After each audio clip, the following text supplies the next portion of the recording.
I spent 2 decades as a Fortune 500 head of HR sitting in the rooms where promotions were decided. I'm Courtney O'Connell, and I'm bringing you inside the promotion room.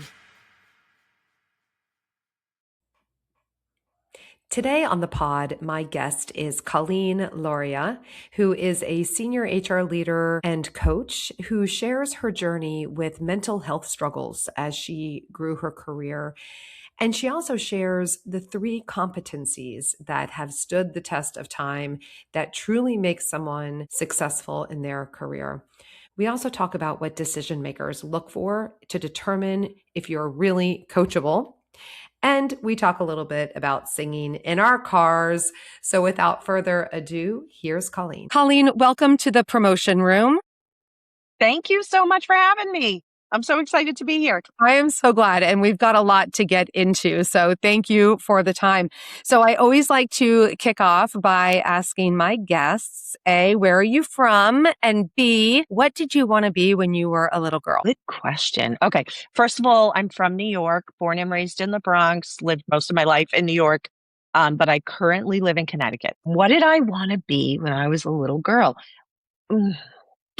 I am very musically inclined. And so I wanted to do something in theater. I was a singer in high school and, I'm still active in that space, but yeah, I don't have the chops to be on Broadway. So, but I wanted to do something theatrically and I sing a lot in my house. Okay, so I too was a high school singer and loved it and do nothing with it now, but I do sing a lot in my house, A. And we were at church a couple weeks ago and I told my husband I think I should take over the cantor role. And he's like, you're busy enough. I don't know that you becoming the cantor at church is really in the cards for us this year. But these skills and these passions just show up in different places. The reason I love asking the question is because I find it really interesting how so many of us pivot away from that core dream. And the other thing I find interesting is sometimes there is this thread that is pulled through that some people never let it go. And for that, I celebrate people who can really keep that alive. Yeah, 100%. Okay, so you love to sing as a little one. What did you study in college? I studied business in college, very boring. What is a little bit different though is that I got my college degree while working. So I went to school for 2 years, discovered I couldn't afford it, had to get into the workforce, and then I ultimately completed my degree in business about 10 years into my career. It's really only because a friend of mine who was a mentor at that time said to me, you need to finish your degree. And at the time I poo-pooed it. I was like, but I'm on a great track. And I really believe in different paths to success. So I just was like, no, I don't need to. And he was like, you have to. And I'm so grateful for him that, because it's one thing that I think I probably would have looked back on and said, why didn't you just finish it? So talk about your first job. So you went to school for 2 years and then got a job. And then got a job. Yeah. And I was so the short version, I was working in real estate management. I was managing apartments for overseas investors. And funny story, the person that I was working for got investigated by the FBI. So my sister and I were working in the same office. And we came back from lunch and we're all like, giddy. And we walk in and there are all of these men in the office and they basically handed us our purses and we're like, go home. And we said, okay. So I needed to, basically I was like, oh my goodness, I need a job now. And so, called around to a bunch of friends. I got a referral for an HR assistant job. HR was not on my radar. And I said, sure, I'll do it. And I started in publishing, started as an assistant, was an assistant for 3.5 years, and then got an opportunity to work for a startup. And that is when my startup career started. So very early in my career, I was creating from scratch. I worked for this big publishing company and we had lots of layers. I was, an assistant, then I became a generalist and I was introduced to this woman who was starting up a business for a healthcare management company or starting up an HR department for a healthcare management company. And we just hit it off. And I was so intrigued by the opportunity to design and create. Yeah, I did it. I started immediately. So talk to us about just kind of your career arc to where you are now. Okay. So from there, I've been in HR for 35 years. I have led large and small teams. I have been senior individual contributor. I was also running my own HR consultancy for 10 years. I am currently a senior individual contributor business partner at a tech company that I love. And I'm also an educated professional and personal coach. And most importantly, I am on the board of the National Alliance of Mental Illness, the New York City chapter, which I've been with them for 10 years. I consider that some of my most important and favorite work. That organization does great work. And as someone who lives with mental illness, it's just very important to give back to that community. I'm very open about my experiences. And I think more importantly, and why I sort of shifted into coaching a little bit is because I'm learning that integrating your, whether they're mental health challenges or your unique strengths and superpowers is what makes you a whole person. Yeah. And so that is what makes me so successful as an HR professional. Yeah. Colleen, I appreciate you going there because really the reason why I was so excited to start this podcast as a platform is because I know that everybody has a story. And it's so easy for people who are more junior in the corporate space who are looking up at the execs thinking, oh, it looks so easy for them. And we've all had lucky breaks and we've all had sucker punches, right? And then just stuff that we've had to manage and deal with. And so really getting into the true topics around what we went through to get to where we got is really the heart of what I think it's so important. Yeah. So tell us about that, about your journey with mental illness through a very successful corporate career. 100%. I think, some of the things that I've learned as someone who has I've lived with anxiety and depression, and it has significantly impacted my career. I have walked away from jobs because I would narrow it down to trust issues. Like I didn't trust myself that I would be able to be in these high pressure situations. That's affected me financially, right? Because you walk away from good work and, but it was like, well, I either walk away from this job or I lose my sanity. So, what's one? I also didn't trust that my employers were going to be able to support me in the way that I wanted to, that I needed it. And what I discovered was integrating those challenges and being my full self is what it is what the value that I bring to an organization and to my colleagues and clients. And so, I am on a journey now to helping my colleagues, helping other up and coming professionals realize that they should be looking at those challenges as superpowers because it really is. I consider that what makes me special. And I think it's so important for everybody to recognize that they can be themselves. Yeah. Yeah. So let's go back to that inflection point for you then in your career. So you had the mask on and you were pretending everything's fine and this is what I have to do. I'm going to grin and bear it to be successful where I am. So tell us about the moment where that wasn't going to work for you anymore. I think I've had a couple of moments where I have said, this isn't going to work for me. I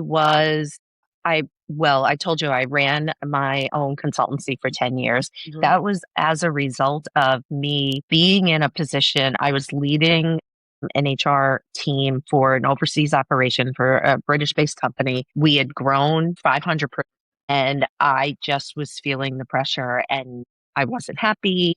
And I was the person who was like sitting in her office crying. And I'm like, this is crazy. You can't have a head of HR crying in the corner, And so I finally said, okay, I'm going to step away from this. And I stepped away and I didn't know what I was going to do. And I went to Mexico to learn Spanish. So I was living in Mexico for a bit and I'm not going to throw away 27 years of a career or, 25 years at that time.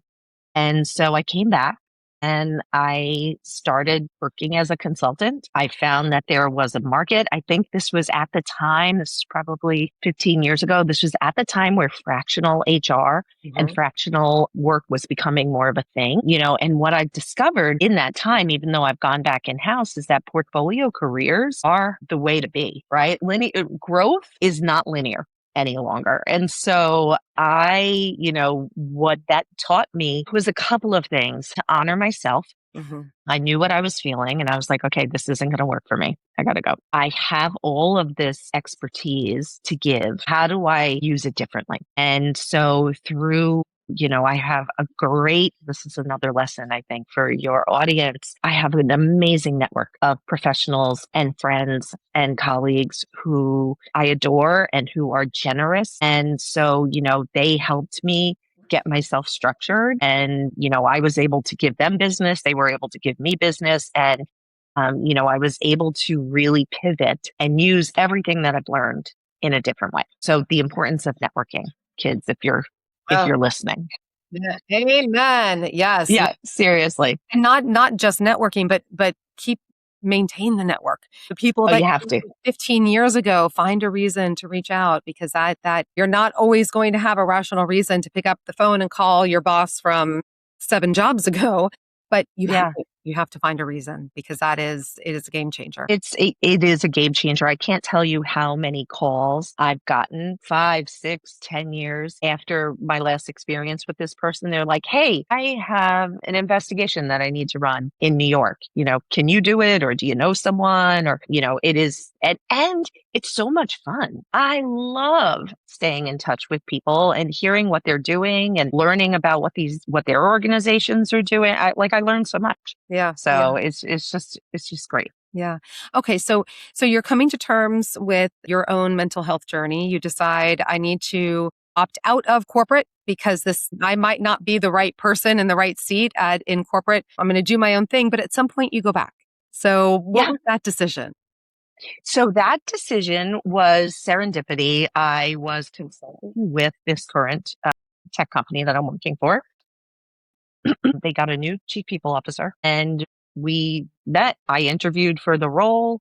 They were also going through a transformation. So the key thread in my career is I wind up working for companies that are going through major transformations.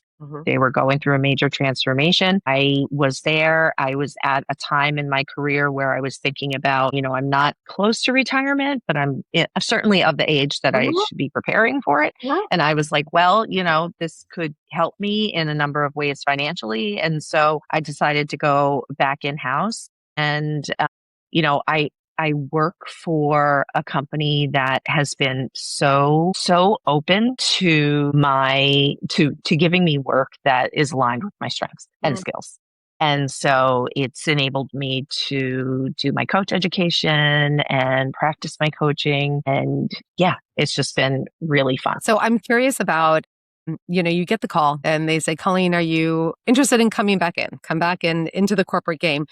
I imagine, because you're human like the rest of us, that little voice inside your head, that imposter voice that's not always the kindest to us, saying, Colleen, don't be crazy. Don't do that. You can't do it. You didn't do it last time. What are you thinking? Yeah. Did you hear it? And how did you overcome that? Yeah. And what advice would you give to people who are hearing that? Okay. Great question. A couple of things. One, I had that voice. It was not here. It was like right here in front of my head, screaming at me like, this is a mistake. What are you doing?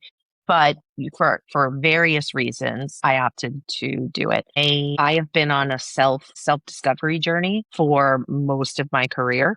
I've been working with mentors and therapists and coaches. And so I use this as an opportunity to learn more about myself. I happen to be very lucky that I landed working for a person who is the most genuine, the most warm person, who said to me point blank, I see you. I could tear up thinking about it. And that was such an unlock for me, Courtney, that I could be myself and do good work.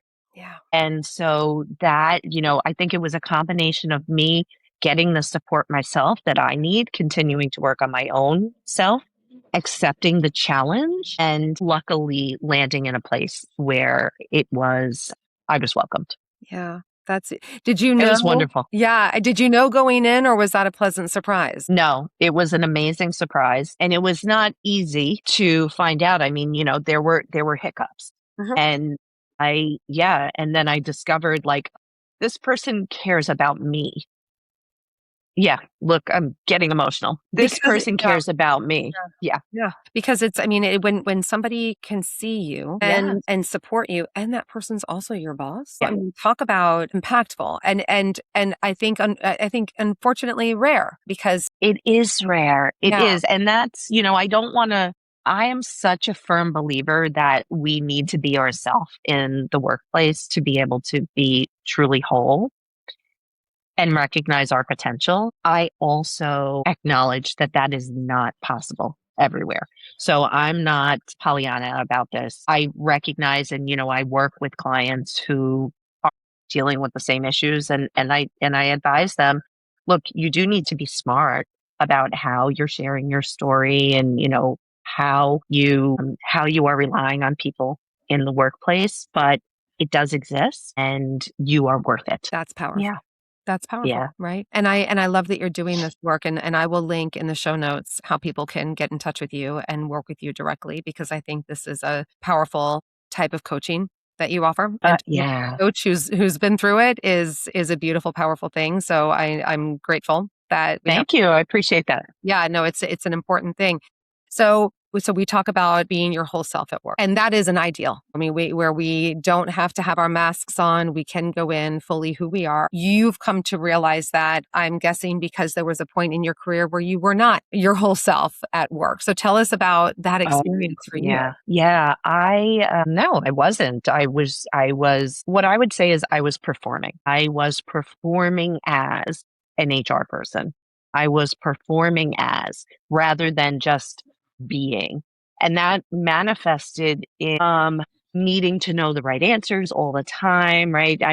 Courtney, we hear about this all the time, right? From people who suffer from imposter syndrome. Like, I would prep for meetings for days because I needed to be able to answer every single question before the question even came my way.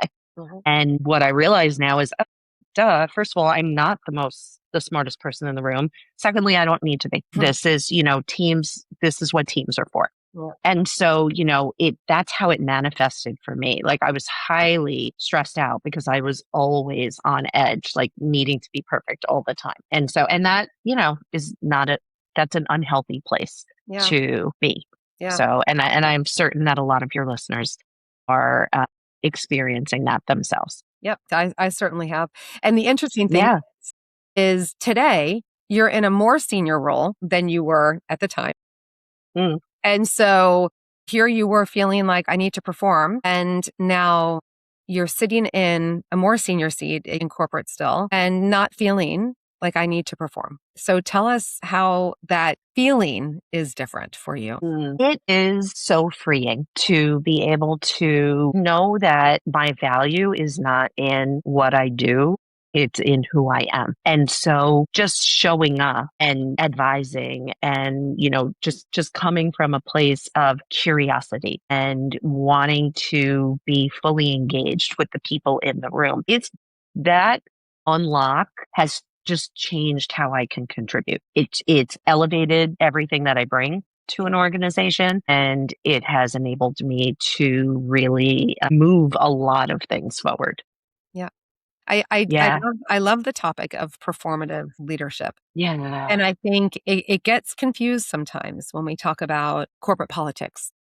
Hmm. Learn how to play the game. Learn how to play the game the right way, in a way that you can have some fun. And people are like, that feels performative. It feels just really cringy because it doesn't feel authentic. And I'm curious what you would say to that, because I have a point of view where if you are in corporate and you are ambitious, you cannot get away from the politics. It's part of the fabric of every single organization. And if you're ambitious, you just have to figure out, what does that mean in this organization? And I personally believe that there is a way to do that without losing yourself. And if you feel like you are losing yourself, you're in the wrong organization, and we need to have the conversation about you going to find a different place. But I'm curious about your point of view, this balance between bringing your whole self to work and figuring out how to operate in any given organization politically so that you are positioned for promotion. It's a challenge. You know, as I said earlier, I advise my clients that the common denominator is them. Like, they need to be true to themselves. And that doesn't mean that doesn't mean that everything you are about is going to fly in every organization. So I use myself for an example. I've not been a Fortune 500 person. I would never fit in to like an American Express it's just not who I am. So I know myself well enough to know that's not where I'm going. And I think it comes down to knowing who you are and understanding what's okay in the environments that you're in. And I think a lot of people can mistake this for, well, I can't be my true self. Like, if I can't work in an American Express, that's not what it's about. It's about, this is the culture there. And you have to be able to fit in to those organizational structures. Yeah. And so, I think that's what it comes down to. So you use the words performative leadership. I don't necessarily think of it that way, but I appreciate what you're saying about it. I just really think it comes down to knowing who you are, what's important to you, and understanding that there are places that are for you and places that are not. Yeah. Gosh, say it louder for the people in the back. This is really big. And I work with a lot of clients who feel, what's wrong with me that I'm not succeeding here? And it's not the right question to be asking. If this truly is the right place for all the right reasons and you're not succeeding, let's break it down and figure it out. But the first question, Colleen, I totally agree with you, is this environment even right? I've told the story before. So audience, forgive me if you've heard this before, but I worked for a company for several years that was a terrible fit for me. Horrible cultural fit. Not because they were doing anything insidious or illegal it was the way that they operated was extreme oversight, was kind of management by fear, was I don't care how senior you are, you need to get sign off on every move you make. And it's simply not the way I like to work. I learned later, because I didn't do my own values work until much later in my career, which is why I'm so passionate about talking about this with people earlier in the career. Had I done the values work, I would have known that one of my core values is freedom. And not like, I just want to roll into work at 10 and leave at 4. Not that kind of freedom. I'm talking about freedom to have decision-making latitude, to feel like I can be creative, to feel like I understand my lane of decision-making and I can work within this lane autonomously.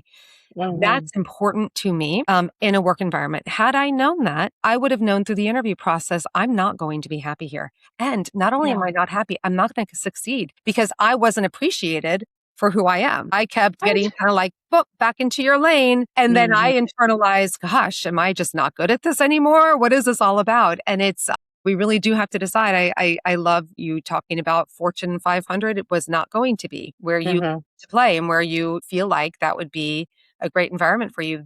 This is the question. This is not about why am I not getting promoted? This is about, are you even in the right place? That's right. Do you even want to be promoted? Mm-hmm. That's exactly right. Yep. I couldn't have said it better. Yep. And this is why I'm not corporate anymore. And I love now working independently with individuals because I no longer have that loyalty. Like, we need to figure out how to keep you right where you are because we can't lose you. This is your life. And how can I, as a coach, help you figure out the right path and to be brilliantly shiny on that path that you want to go down? That's the magic. That is the magic. And if I could add something to that, I think in the market is changing. We are now moving toward more skills-based employment. And so there is more opportunity than ever to create within corporate. I do believe that, but not every company is up for the challenge or is there yet. Mhm. And so I think that's where the discernment comes in Yeah. for, your clients, my clients to again say like, is this the right environment for me? Can I create what I want to create within these four, walls? Yep.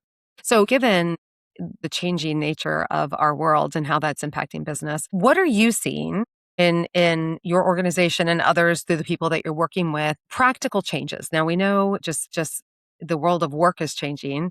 What are you finding to be the key skills and capabilities that are going to keep a particular person really relevant in whatever company they're in? So here's what I've discovered, and this will date. I'm definitely dating myself now. I've lived through many business transformations. When I started my career in publishing, we were going from print to CD-ROM. That's how old I am, right? I worked at MySpace. I went through the dot-com bubble. Yeah. And so the competencies that make a person successful have not changed in my entire career. It is emotional intelligence, it is curiosity, and it is the ability to thrive within ambiguity. It just hasn't changed. The technologies have changed, the companies have changed, the big players have changed.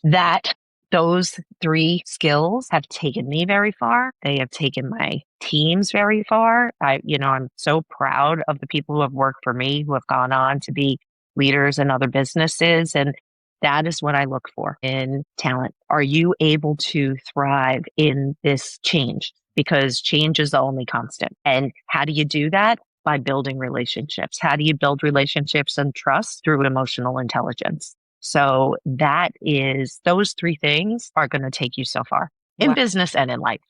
Wow. That's the mic Yeah. drop moment. So thriving in ambiguity, you say, how do you do that? You do that through EQ. How do you Yeah. do EQ? You do the EQ through relationships. Yep. Wow. Yep. Yep. So my value proposition, my promise to my audience is you're going to leave with at least one small nugget of a tip or a skill that you can go try out at work on Monday. Let's kind of unpack this one because this is, Mm. and I think it's, Okay. I love this big relevant umbrella where we're going through the AI revolution now. It's going to be something else in the next 8 to 10 years. And thank you for sharing your experience and this through line of it's not that complicated. These are the skills and competencies that have remained Yeah. constant. So what advice would you give to somebody then, knowing that these are the three keys that you've got to keep showing up like this to stand out in a positive way at work? What practical advice would you give somebody to do on Monday? This is going to sound self-serving. Get a coach. And this is not about me. Get a coach. My entire life, I've been either working with a therapist, a coach, or a mentor. You need to have someone or people in your life who are willing to help you get out of your head and into your heart, because that is where you discover who you are, what your values are, and that's going to drive you to the place where you can be successful. So that is, I think, one of the single most important things. And it doesn't need to be an executive coach. It could be a peer, like a peer learning experience. It could be, I've worked at lots of places where we run peer learning groups and, so it doesn't need to be an expense, but having someone to tell you the things that you don't want to hear or the things that you're missing is so valuable. So I think that's one thing that you can do. And if you can't do that on Monday, I will say I'm working with AI in different ways. I'm not advocating for an AI coach, but it is helping me to broaden my perspective of it. Yep. Tell us a little bit more about that. I'm working with AI. I have this love-hate relationship with AI going right now because I'm terrified of losing my critical thinking skills and my creativity, but I have to keep up, and I want to continue to learn and grow. And so I'm kind of walking that fine line. And so I'm using AI as a thought partner often, where I will, but to not lose my own edge, I will present what I want to accomplish. So, oh, I'm working with this team.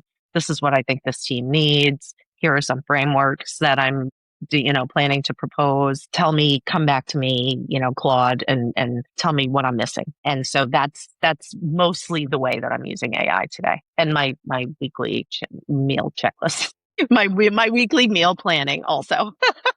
See, there are practical use cases There here. are a lot of practical uses. But Yeah. I love that you bring up, and share the terror of losing creativity and critical thinking skills because Yeah. it happens quickly. It's like a muscle atrophy.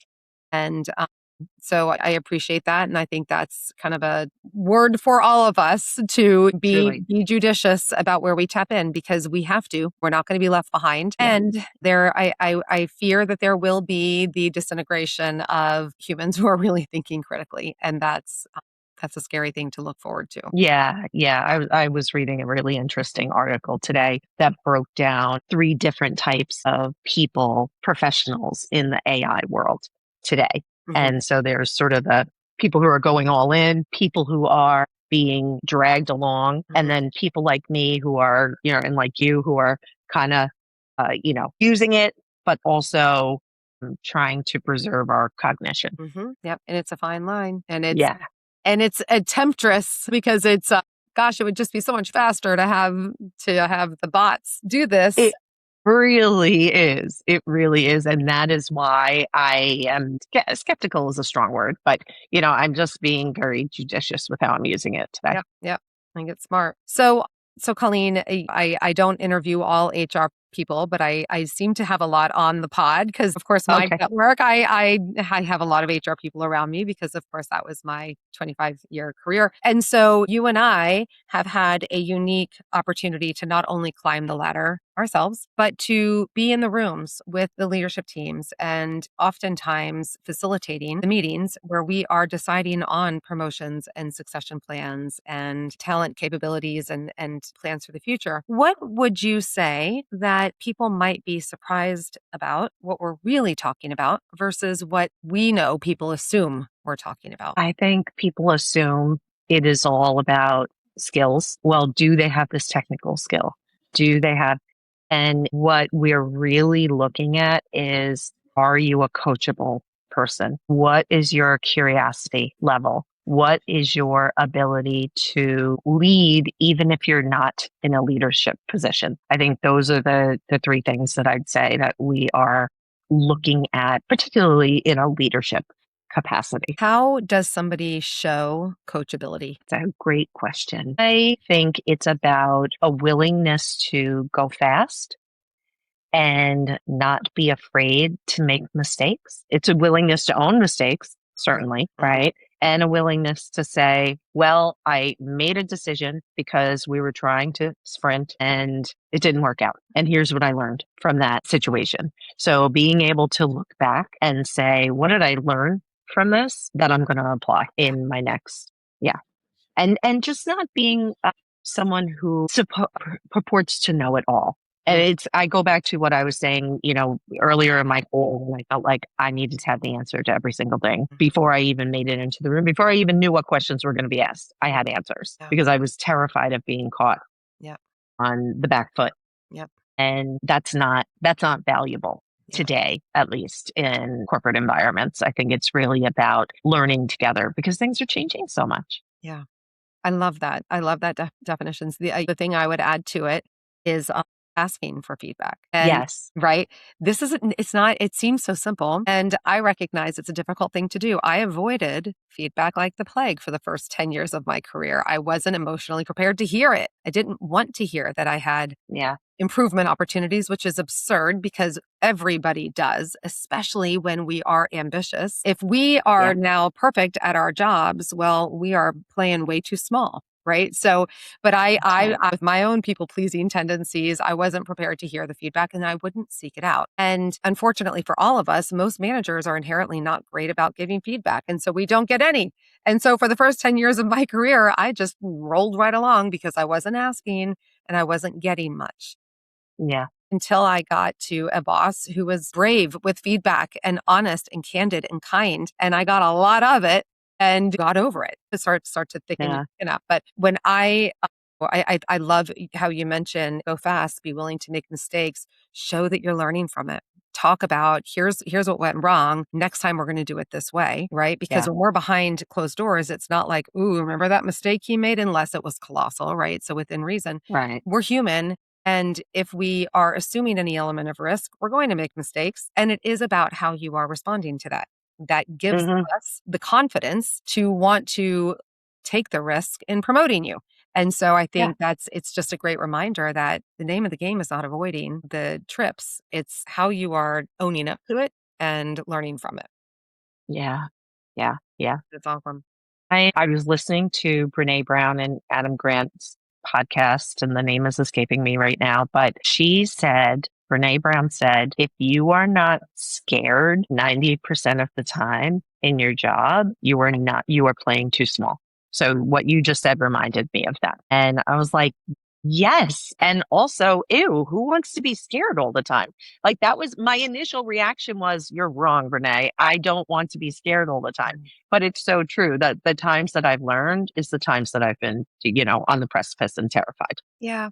And look, I think I mean, we're all smart enough to know the difference, right? Because I've been in work environments that were psychologically scary because they were, right? There's a So difference. there's Yes, the big yes. difference, people. So we're not saying like work for that abusive boss. This is good for you. No, I mean, like Yeah. if it is a scary environment emotionally, you got to get out and fast. Hmm.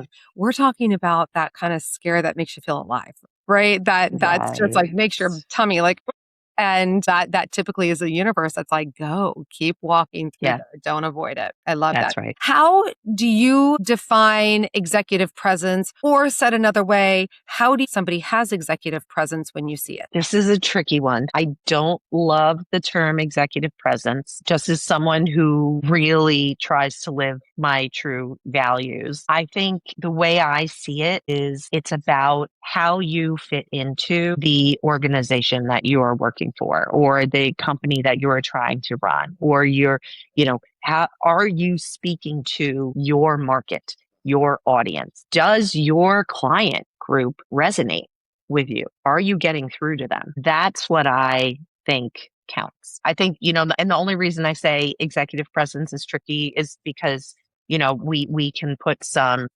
norms around that and that's not where we want to be. We want to be in a fully diverse and inclusive place. So that's what I'd say to that. I think are you resonating with your audience? I love that. And if you're resonating, it doesn't matter if you're the white guy in the boardroom with the suit on, which That's is sort right. of the traditional executive, right? Or Right. if you're somebody very different from that, if you're resonating. And Yeah. in order to be an impactful, influential communicator like that, you've got to know how to read the room Yeah. and quickly discern how does this population need to hear this message so That's that I'm right. getting through. So this is this interesting dichotomy between being myself and being fully authentic and having to flex to make sure that you are communicating in an appropriate way with a given population. Yeah. I mean, the ability to resonate, whether you're in marketing, whether you're in HR, like the ability to resonate with your stakeholders is what's going to make you successful. So it doesn't matter what that executive presence is, it is about your ability to impact change. And so if you can do that, then I think you have the presence for that job. Yeah, love it. Colleen, I always like to end my podcast with a book recommendation because I love to read. And I specifically love self help and business books. Of course, we are in the promotion room, so that feels like the most appropriate genre. So, what have you got for me? Okay. So here's what I'm going to go back to. It's not necessarily a business book. It's a book about self development. It's called The Myth of Normal. It is written by Dr. Gabor Mate. He is a psychologist who has, he's all over the place, written content, podcasts, but he wrote this book about 5 years ago and it talks about how we inherit so much generational trauma from previous lives, our parents, or our parentage. And I learned so much about that and it helped me in developing my value set. So sort of a business book, but not really, but really interesting. book. Mm. I loved it. Oh, I recommend it to everybody. thank you. This is one I haven't heard of, so thank you. And here's the thing, this is why I always ask for self-help or business, because the fact of the matter is we are Yeah. human beings bringing our whole human self to work. And when we don't work out the kinks with whatever it is that we are holding on to or dealing with or suppressing for whatever reason, it will eventually get in the way of what you are trying to accomplish at work. So I think it is very relevant. So thank you for the share. I'll add that one to Yeah. my cart. I hope you read it. Good. All right. Colleen, thank you so much. This has been a really fun conversation. I appreciate all of your pearls of wisdom. This has been so fun. Thank you so much for inviting me. My pleasure. Thanks for joining me inside the promotion room. And be sure to follow the show so you never miss an episode.